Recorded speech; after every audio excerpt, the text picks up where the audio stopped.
Hi friends, welcome back. Inside story of Asian Games super success. Asian Games Indian medals. Neeraj Chopra. तो चलो video शुरू करते हैं. Video शुरू करने से पहले अगर आप चैनल पर नए हो और आपने अभी तक सब्सक्राइब नहीं किया तो जल्दी से पहले सब्सक्राइब के बटन और बेल आइकन को क्लिक कर लो ताकि आपको हमारे सारे न्यू वीडियोस के नोटिफिकेशन मिल जाए जैसे हम अपलोड करें. अगर आपको वीडियो पसंद आता है प्लीज लाइक एंड शेयर. चलिए शुरू करते हैं. नमस्कार दोस्तों. 107 आखिरकार भारत ने वो कर दिखाया जो आज से पहले कभी नहीं हुआ था. एशियन खेलों की हिस्ट्री में हम पहली बार 100 से ज्यादा मेडल जीतने में कामयाब हो गए. और एशियन खेलों में 100 मेडल जीतना क्रिकेट में किसी पाटा विकेट पर 100 रन बनाने जैसा काम नहीं होता है भैया. हेलो, एशियन खेलों में एक एक मेडल जीतने में नानी याद आ जाती है. यकीन नहीं होता तो पाकिस्तानियों की नानी से पूछ लो जिनको पूरे एशियन खेलों में 2 ही मेडल मिले. यहाँ जिन खेलों में आपको मेडल जीतना होता है वहां चीन, जापान, कोरिया जैसे तगड़े देशों से टक्कर लेनी होती है. ऐसे खिलाड़ियों से भिड़ना पड़ता है जो सारी जिंदगी एक ही खेल की प्रैक्टिस कर रहे होते हैं. अब ऐसे खिलाड़ियों से टक्कर लेते हुए अगर आप चीन को चीन में टेबल टेनिस में हरा दें, आर्चरी में दक्षिण कोरिया जैसे देश को पटक दें, बैडमिंटन में गोल्ड मेडल जीत लाएं, जैवलिन थ्रो में गोल्ड सिल्वर दोनों झटक लाएं, हॉकी जैसे तगड़े खेल में एक एक देश को धो धो कर मारें, कबड्डी में सबका बाजा बजा दें, शूटिंग में मेडल की झड़ी लगा दें, जब चीनी दर्शक भी नीरज चोपड़ा और सौरभ घोषाल जैसों के साइन लेने के लिए लाइन लगाए, जब भारत का एक शूटर पूरे पाकिस्तान से ज्यादा मेडल जीत लाए तो आप समझ सकते हैं कि वाकई धमाल हुआ है भाई, धमाल. धोती फाड़ के रुमाल हुआ है भाई, रुमाल. मगर ये सब ऐसे ही नहीं हुआ. ऐसे तो लूडो में आपके लगातार 3 बार 6 भी नहीं आते. एशियन गेम्स में 100 मेडल लाना तो भूल जाओ.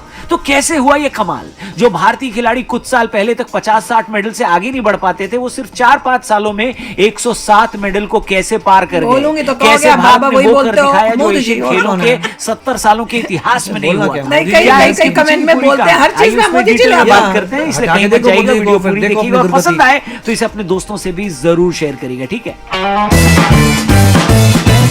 नमस्कार दोस्तों, मैं हूं रौनक और आप देख रहे हैं फनतंत्र. दोस्तों, क्रिकेट में हम कितनी भी बड़ी जीत हासिल क्यों न कर लें, अंदर से हम भी जानते हैं कि भाई ये खेल तो 8-10 देशों में खेला जाता है. उन 8-10 में से भी 4-5 को हमेशा पेला जाता है.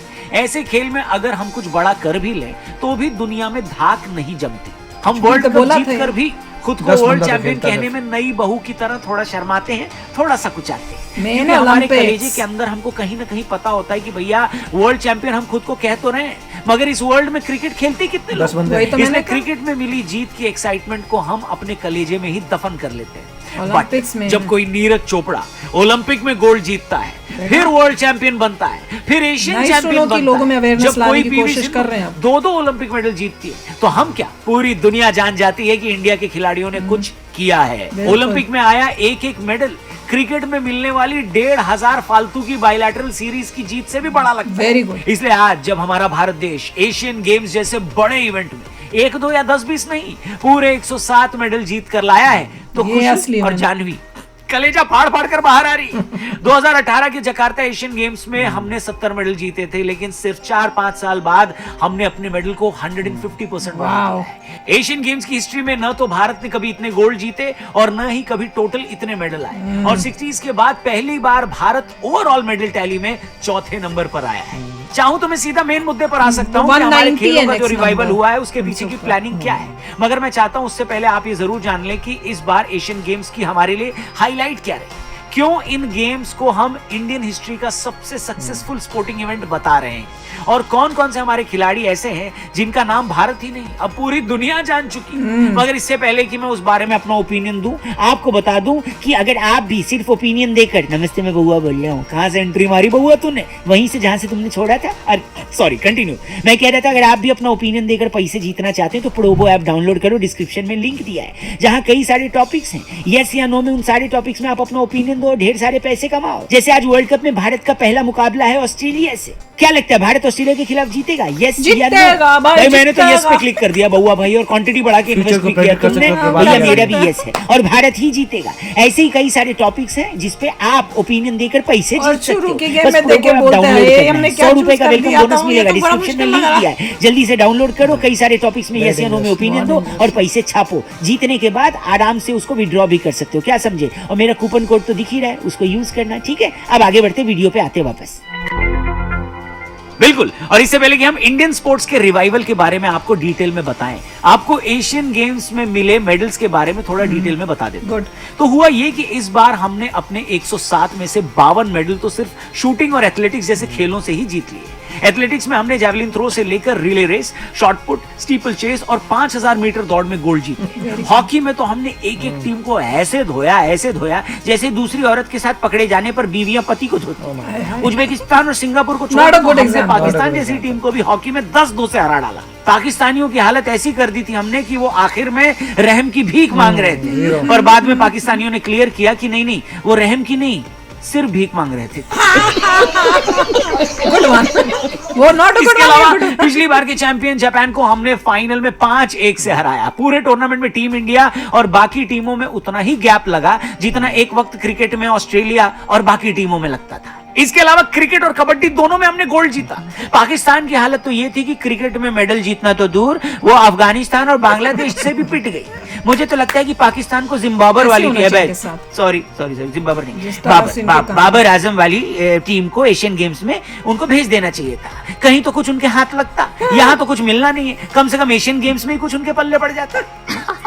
सही पकड़े हैं। खैर, हॉकी, क्रिकेट और कबड्डी में तो भारत ने दिखा दिया कि हम तुम्हारे पप्पा हैं। इसके अलावा कई और खेलों में दिखा दिया कि अब से हम ही तुम्हारे पप्पा बनेंगे। सात्विक और चिराग शेट्टी ने बैडमिंटन के डबल्स में और दीपिका पल्लिकल और हरिंदरपाल संधू ने मिक्स्ड स्क्वैश में इंडिया को पहला गोल्ड जिताया। इसके अलावा भारत ने rowing, sailing, wushu, roller skating, canoe, golf और ब्रिज जैसे खेलों में भी मेडल जीत लिए। मतलब हमने ऐसे खेलों में मेडल जीते हैं, ऐसे खेलों में जिन्हें जब हमने टीवी पर पहली बार देखा तब पता चला कि भैया ऐसा भी कोई गेम होता है क्या। तो भाई ये थी इस बार की बड़ी अचीवमेंट्स की बात। अब बात करते हैं इसके पीछे की तैयारी की। ये बात तो हम हमेशा कहते हैं कि भाई देश में टैलेंट की कमी नहीं है हमारे। आप हमारे प्लेयर्स को वर्ल्ड क्लास फैसिलिटीज दें, अच्छे कोचेस दें, बढ़िया इंफ्रास्ट्रक्चर दें, इंटरनेशनल एक्सपोजर दें, तो हमारे खिलाड़ी आपको रिजल्ट लाकर देंगे। 100 और इसका काफी हद तक क्रेडिट मोदी सरकार को। 2014 में नरेंद्र मोदी प्रधानमंत्री बने तो खेलों का कुल बजट 804 पीछे पड़े रहते हैं, जो आज बढ़कर लगभग 2500 करोड़ रुपए हो चुका है। मतलब 9 सालों में सरकार ने स्पोर्ट्स का बजट हर जगह की जगह पे पैसे लगे। आज आप किसी भी टॉप के एथलीट से बात करें तो खुलकर आपको बताएंगे कि ऐसी कोई फैसिलिटी नहीं है जो हम मांगते हैं और हमको नहीं मिलती। इसके अलावा सरकार ने खेलो इंडिया और TOPS टॉप्स यानी द टारगेट ओलंपिक पोडियम जैसी कई स्कीमें चलाई। टॉप स्कीम का पर्पस ही यही था कि ऐसे खिलाड़ियों का एक पूल बनाया जाए जिनमें पोटेंशियल हो, उनको अच्छी से अच्छी फैसिलिटीज दो, फॉरेन का कोच दो, इंटरनेशनल टूर्नामेंट खेलने बाहर भेजो। इसी पर्पस से 2018 में खेलो इंडिया भी शुरू किया गया। इसके अलावा सबसे इंपॉर्टेंट चीज गवर्नमेंट ने ये करी कि 2020 में उसने अलग से स्पोर्ट्स मिनिस्ट्री बना दी ताकि और ज्यादा फोकस तरीके से स्पोर्ट्स से जुड़े अलग अलग मुद्दों पर फोकस किया जा सके। इसके नॉर्थ ईस्ट पर अलग से फोकस किया गया। 800 करोड़ रुपए लगाकर मणिपुर में भारत की पहली स्पोर्ट्स यूनिवर्सिटी बनाएगी। यूपी में भी 700 करोड़ रुपए के खर्चे से मेजर ध्यानचंद स्पोर्ट्स यूनिवर्सिटी बन रही है। मतलब एक ऐसी यूनिवर्सिटी जिसमें स्पोर्ट्स इंफ्रास्ट्रक्चर से जुड़ा सब कुछ होगा। अच्छा, आप में से बहुत सारे लोग ये सोच रहे होंगे कि भाई क्या वजह है कि इतनी बड़ी कंट्री होने के बावजूद भारत ने कभी अपने खेलों पर ध्यान ही नहीं दिया। और आज अगर सरकार ध्यान दे रही है तो गवर्नमेंट वो खुद इसका बड़ा सीधा जवाब है खेलों पर पैसा लगाने में सरकारों को हमेशा लगता था कि भाई इसमें रिटर्न क्या है, रिटर्न नहीं, वो अपनी जेबों में डाल रहे थे, कुछ मिलने वाला है तो पैसा काहे को लगाए। अमेरिका, यूरोप और चीन की तरह हमने कभी रियलाइज नहीं किया कि आज की तारीख में किसी भी देश के लिए अपनी ताकत दिखाने का सबसे बड़ा जरिया खेल ही होता है। जब आप ओलंपिक जैसे बड़े इवेंट में जाते हैं जहां पूरी दुनिया आपको देख रही होती है और आपके खिलाड़ी अलग अलग हमने बताया था लास्ट ओलंपिक्स में, तो दुनिया आपका लोहा मानती है। वो एज ए कंट्री आपकी ताकत से वाकिफ होती है। यही वजह है कि दुनिया का हर बड़ा देश स्पोर्ट्स पर बहुत पैसे खर्च करता है। इसका आप ऐसे अंदाजा लगाएं कि अपना बजट इतना बढ़ाने के बावजूद अभी भी पर कैपिटा के हिसाब से हर भारतीय का स्पोर्ट्स बजट सिर्फ 24 रुपए और एक आदमी का यही स्पोर्ट्स बजट यूरोप में 8,000 रुपए। अब आप कंपैरिजन कर लीजिए और सोच कर देखिए, अगर आज के लेवल से हमने अपना बजट पर कैपिटा 250 रुपए भी कर दिया तो कोई वजह नहीं है कि हमारे पास खिलाड़ियों का इतना बड़ा पूल तैयार हो जाएगा कि हम ओलंपिक में भी 50-60 मेडल आसानी से ले। अच्छा, इन सब में सबसे ज्यादा सुकून देने वाली बात पता है क्या है? हमेशा ये माना जाता है कि किसी भी कंट्री की स्पोर्टिंग अचीवमेंट्स उनकी इकोनॉमिक ग्रोथ का भी इंडिकेटर होती है। जो देश जितना डेवलप्ड है वो खेलों में उतना ही अच्छा है। देश छोड़ो, आप राज्यों को ही ले लो। भारत में जहां में पंजाब, हरियाणा, महाराष्ट्र और साउथ के स्टेट अगर बाकी राज्यों के मुकाबले रिच माने जाते हैं, तो सबसे ज्यादा स्पोर्टिंग टैलेंट भी यहीं से निकलता है। और जो स्टेट वैसे बहुत पुअर हैं, वहां खेलों की हालत भी खराब है। दूसरी तरफ आप पाकिस्तान को ही देख लो। अब आप बोलोगे यार मैं बार बार उस गरीब को क्यों घसीट कर लेकर आता हूं, तो आप ही देखो ना भैया, जो पाकिस्तान आज हर तरफ से बेहाल है, वो आज खेलों में भी उस जगह से भी कहीं नीचे चला गया है जहां आज से 20 साल पहले हॉकी की बात कर लो। हॉकी का 4 बार का वर्ल्ड चैंपियन आज एशियन गेम्स के सेमीफाइनल में भी नहीं पहुंच पा रहा। क्रिकेट में वो अफगानिस्तान और बांग्लादेश से हार रहा है। कबड्डी में कभी इंडिया को टक्कर देने वाला आज कहीं दिखाई नहीं दे रहा है। मतलब अर्थव्यवस्था वाली बात खेलों पर पूरी तरह फिट बैठती है।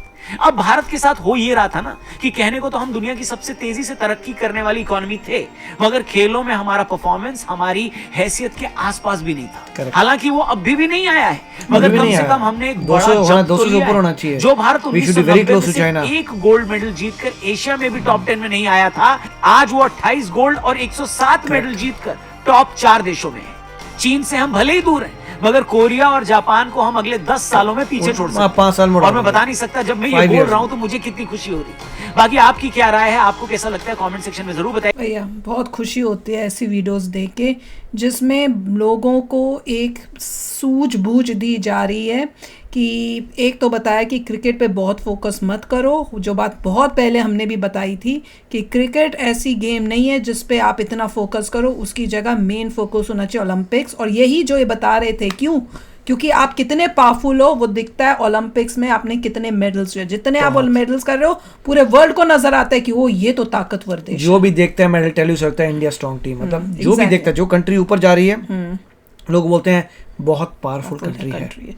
अब पाकिस्तान को शॉक लगेगा, वेरी गुड, क्योंकि वो हमारे जब डिवाइड हुए थे तो आप कह सकते हैं कि 1947 में दोनों का शुरू हुआ था, तो उनको ये शौक नजर आएगा कि हमारे 2 हैं इंडिया के 108 जो भी 107 है शायद, राइट। और वहाँ पे अफगानिस्तान के भी 4 हैं, वो भी बेटर कर रही है, वो बेटर कर रहे हैं और इनको हराया भी है। ये सब उससे पता चलता है कितना वास्ट डिफरेंस आया इकॉनमी में। और इंडिया अगली बार जो है, जापान तो बाद में आएगा, पहले कोरिया जाएगा नीचे। साइज देखिए देशों का, जरा सा कोरिया, पहले कोरिया जाएगा और फिर उसके बाद जापान जाएगा, फिर चाइना से टक्कर लेनी है। और ये सब हो रहा है मोदी जी की वजह से, जहाँ करप्शन नहीं हो रहा, बिल्कुल फोकस हो रहा है चीज़ों में। अगर गलत लीडर को लेके आते हैं तो भट्टा बैठ जाएगा। आई होप कि वैसा ना हो, बिल्कुल, और देश समझदार रहे और सही लीडर को लेके आता रहे। बिल्कुल, मोदी जी ने हर जो डिपार्टमेंट में लोगों को बिठाया ना, उनकी अकाउंटेबिलिटी की हुई है। मेरे को तो लगता है कि मोदी जी को इतनी जबरदस्त लीड से जीतना चाहिए कि सबका जीरो होना चाहिए। इतनी जबरदस्त लीड के लोग बोले बाय गॉड, इससे ज्यादा अच्छा परफॉर्म किसी लीडर ने आज तक नहीं किया। इससे पता चलेगा लोगों की समझदारी, लोगों की समझदारी कैसी है, इस वाले इलेक्शन से पता चलेगा। कहते हैं ना, दूध का दूध पानी का पानी। जो ज्यादा पढ़े लिखे नहीं है उनको ज्यादा न्यूज जानी चाहिए कि देखो मेडल देखो भैया, मेडल कॉमन सेंस भी होती है यार, पढ़ाई लिखाई में कॉमन सेंस कैसे आ गए 107 मेडल? किसी ने अच्छा काम किया होगा, बहुत पहले आते थे क्या?